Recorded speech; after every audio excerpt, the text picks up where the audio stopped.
বিহু গাওয়াতাই মিলি কেনেকুৱা লাগিছে ভাল লগা নাই ভাল লাগিছে থেংক ইউ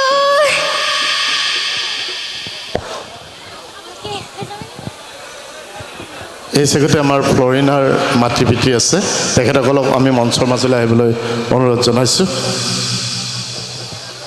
দুয়োগৰাকী ব্যক্তিকে আমি আমাৰ তৰফৰ পৰা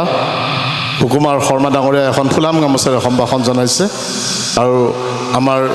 ফ্লৰিনাৰ মাতৃকো হেমন্ত দাই এখন ফুলাম গামোচাৰে সম্ভাষণ জনাইছে